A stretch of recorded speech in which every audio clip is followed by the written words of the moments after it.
સુરતના વેસ્તાન વિસ્તારમાં પ્રમુખ પાર્ક પાસે મહિલા સાથે અમાનવીય વ્યવહાર અને દાદાગીરીની ઘટના સામે આવી છે. પૂજા તુષાર સિંધી નામની યુવતી જે સેવા હોસ્પિટલમાં ફ્રન્ટ ડેસ્ક એક્ઝિક્યુટિવ તરીકે નોકરી કરે છે. ગુરુવારે સવારે 10 વાગ્યે પોતાની બહેન સાથે મોપેડ પર જઈ રહી હતી.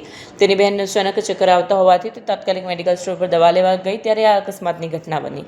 મેડિકલ સ્ટોર નજીક હોવાથી પૂજા રોંગ સાઈડમાં જઈ રહી હતી ત્યારે અચાનક ટેમ્પોની પાછળથી આવેલા બાઇક સવાર સાથે તેની સામાન્ય ટક્કર થઈ.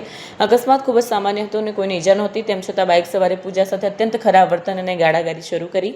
બાઇક સવાર બદલો લેવાની ભાવના સાથે ત્યાં પરત આવ્યો. તેણે જાહેરમાં તમામ મર્યાદાઓ ઉલ્લંઘીને પૂજાના મોઢા પર જોરદાર મુક્કો માર્યો.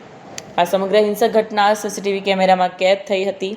ફૂટેજમાં સ્પષ્ટ જોઈ શકાય છે કે પીળા રંગની ટી શર્ટ પહેરેલો શખ્સ બાઇક પર આવે છે અને ઊભેલી યુવતી પર ઓચિંતો હુમલો કરી નાસી છૂટે છે. બાઇક સવાર દ્વારા મારવામાં આવેલો મુક્કો એટલો જોરદાર હતો કે પૂજાના ચહેરા પર ઈજાઓ થઈ.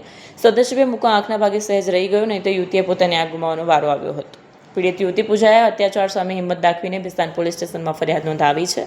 પોલીસે આ મામલે ગુનો નોંધીને મહિલા પર હુમલો કરનાર શખ્સની શોધખોળ શરૂ કરી છે.